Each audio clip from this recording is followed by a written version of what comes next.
You would not want to be me. No.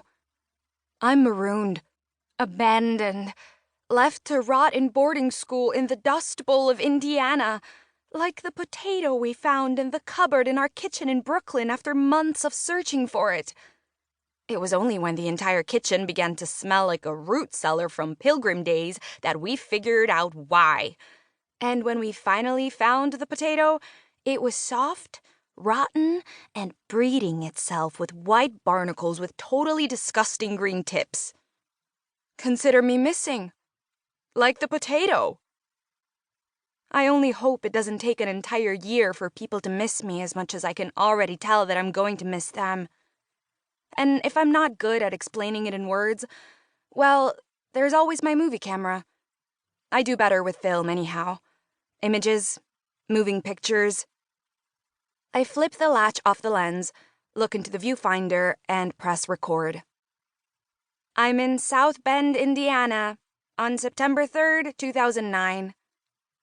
With my hand securing the camera and my eye behind the lens, I turn. Through my lens, I slowly drink in 3 old brick buildings.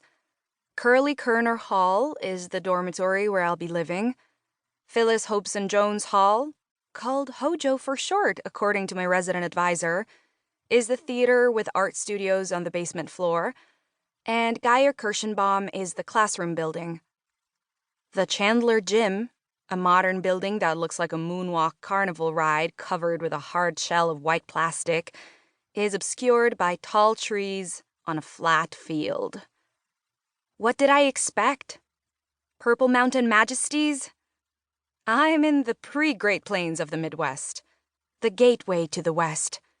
This is Indiana. Translated, it's a Native American word for flat. Okay, I made that up. I film the freshly painted black sign with gold lettering set in a stone wall. The Prefect Academy for Young Women since 1890.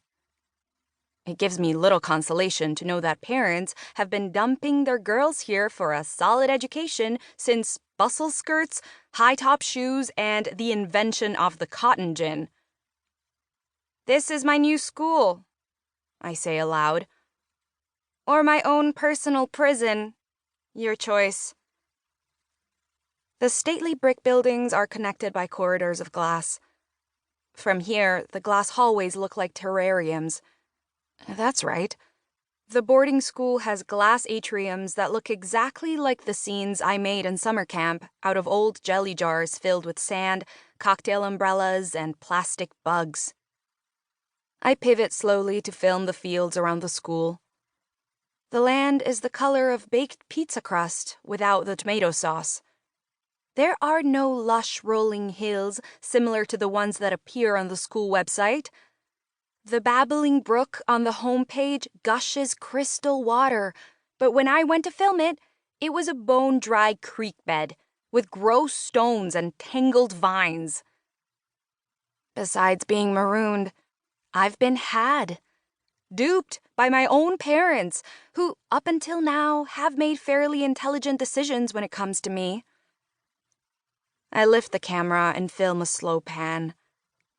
The endless blue sky has gnarls of white clouds on the horizon. It looks a lot like the braided rag rug my mother keeps in front of the washing machine in the basement of our Brooklyn brownstone. Everything I see makes me long for home. I wonder what color the sky is now in New York. It's never this shade of blue. This is cheap eyeshadow blue, whereas New York skies have a lot of indigo in them. When the moon rises over Indiana, I bet it will be a cheesy silver color. But at home, it's golden. 24 karat and so big it throws ribbons of glitter over Cobble Hill. I can already tell there will be no glitter in Indiana. The first thing my parents taught me when I held a camera was to spend the least amount of film time on beauty shots and the most amount of time on people. If you film people, my mom says, you'll find your story. I slip the camera back into its case and head back to the dormitory. I'm going to remember to tell my mom that sometimes you need beauty. And beauty shots. Beauty makes me feel less alone.